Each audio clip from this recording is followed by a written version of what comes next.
frères et sœurs et bienvenue sur la chaîne Sinaï TV, la chaîne d'édification. Moi c'est le frère Olivier avec qui vous aurez des temps de partage. Aujourd'hui nous allons parler du tabernacle. La Bible nous présente ici une habitation de Dieu avec les hommes. La Bible nous présente un tabernacle, un lieu de rencontre entre Dieu et les hommes. Parce que Dieu a toujours voulu habiter parmi les hommes. Dieu a toujours voulu établir sa demeure avec les hommes.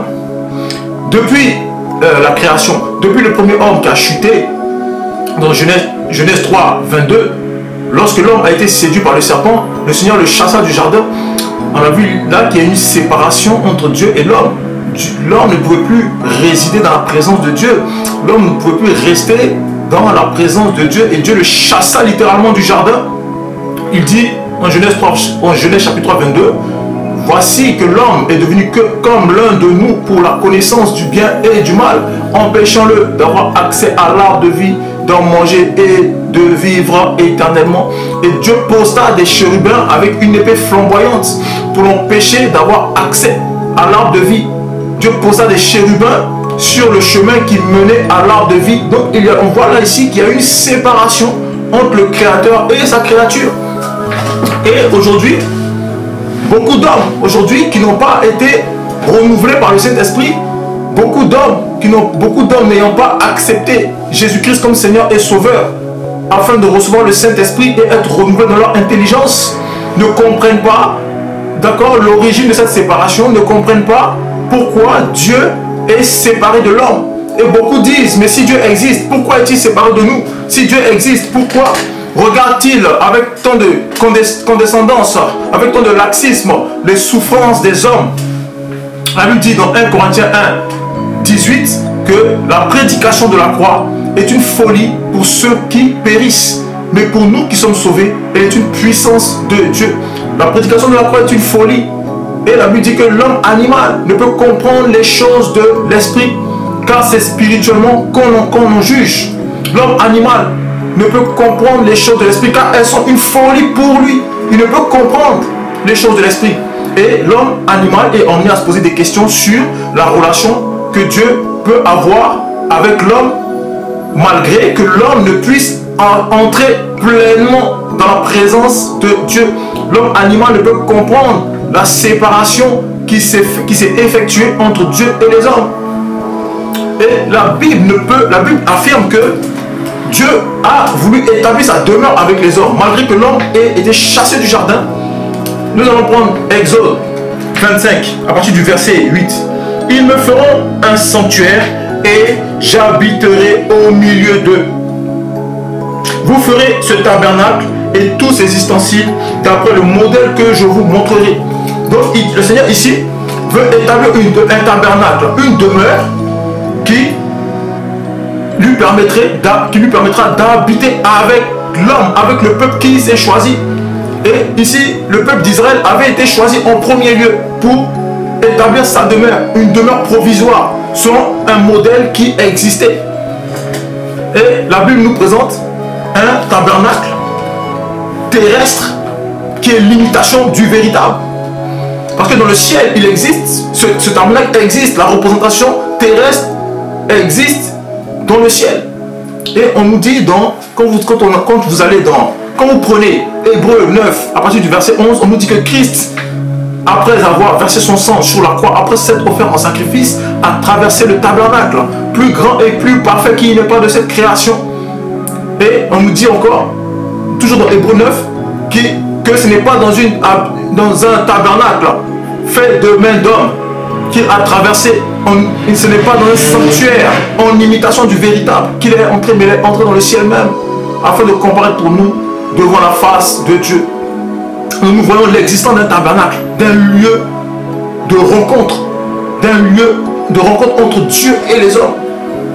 Et dans ce tabernacle, une catégorie d'hommes ne pouvait y accéder. Une catégorie d'hommes. Quand on prend Exode 28, à partir du premier verset, on présente ici Aaron, le fils de Moïse, le frère de Moïse, pardon, Aaron, et ses fils qui furent consacrés comme souverains sacrificateurs. Aaron et ses fils, seuls avaient la possibilité d'entrer dans le lieu très saint et d'opérer le sacrifice expiatoire. Aaron et ses fils avaient la prééminence sur la sacrificature. Mais la Bible nous dit que Christ a fait de nous un royaume de sacrificateurs. 1 Pierre 2, 9. Vous, au contraire, vous êtes une nation sainte, un sacerdoce royal. Donc, nous sommes un sacerdoce. Christ a sauvé des hommes de toute langue, de toute tribu, de toute nation, et il a fait de un royaume de sacrificateurs.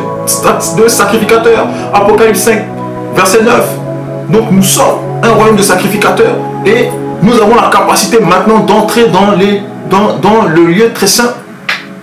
Mais la Bible nous présente un tabernacle céleste, une demeure définitive entre Dieu et les hommes. Nous allons prendre Apocalypse chapitre 21. On nous dit, Jean a vu ce tabernacle. Apocalypse 21, on nous dit, puis je vis un nouveau ciel et une nouvelle terre, car le premier ciel et la première terre avaient disparu et la mer n'existait plus.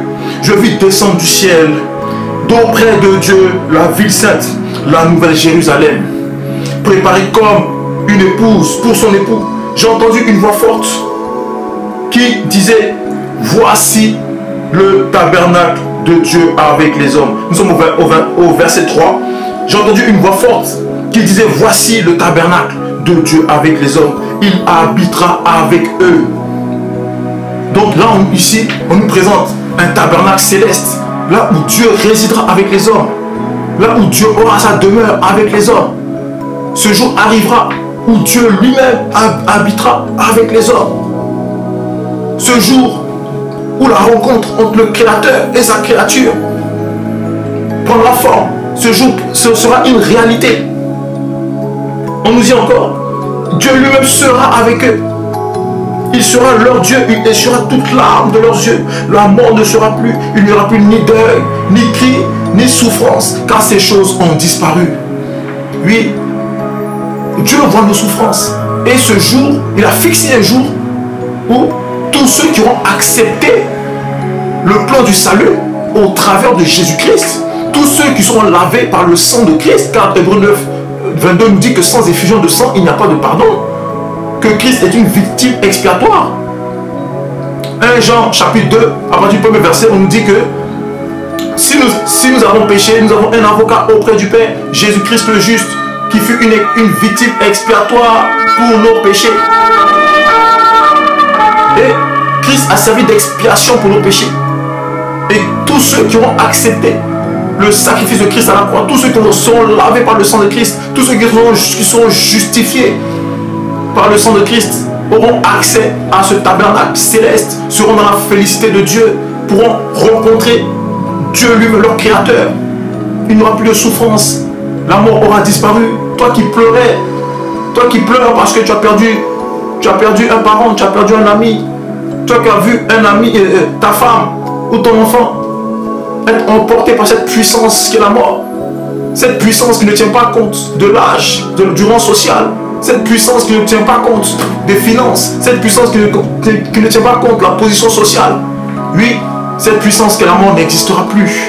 Oui, il n'y aura plus deuil, ni cri, car dans ce tabernacle, dans cette cité céleste, la souffrance n'existera plus. Oui, ce jour arrivera bel et bien. Ce jour arrivera bien et bien. Et pour entrer dans cette félicité, pour avoir accès à ce tabernacle, tu dois passer par le chemin qui est Jésus-Christ. Il a dit, je suis le chemin, Jean chapitre 14, je suis le chemin, la vérité et la vie. Nul ne vient au Père qu'en passant par moi. Accepte Jésus-Christ et tu auras droit aux portes de la cité. Lave ta robe dans le sang de Jésus et tu entreras dans les portes de la cité. Car le tabernacle de Dieu est un lieu de rencontre entre Dieu et les hommes. Nous prenons Apocalypse chapitre 22. Nous sommes au verset 3. On nous dit qu'il n'y aura plus de malédiction. Toutes ces malédictions, là où la souffrance frappait les hommes, là où la malédiction pouvait emporter les hommes, dans toutes sortes de souffrances, de supplices, oui, ces souffrances disparaîtront. Là où il n'y aura plus de malédiction. Le trône de Dieu et de l'agneau sera dans la ville. Oui, Dieu habitera avec les hommes. Il n'y aura plus de mystère, il n'y aura plus de voile. La Bible déclare que nous voyons en partie. Ils verront son visage et son nom sera sur leur front. Ils verront son visage. Oui. Voir le visage de Dieu, mais ça n'a pas de prix. Ça n'a pas de prix.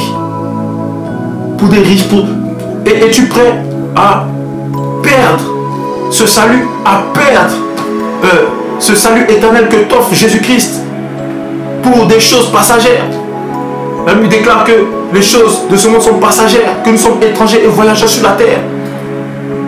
Car la Bible déclare 1 Pierre 1,19 que ce n'est pas par des choses périssables, par l'or ou par l'argent, que vous avez été rachetés de la vaine manière de vivre de votre Père, mais par le sang précieux d'un agneau immolé sans tache.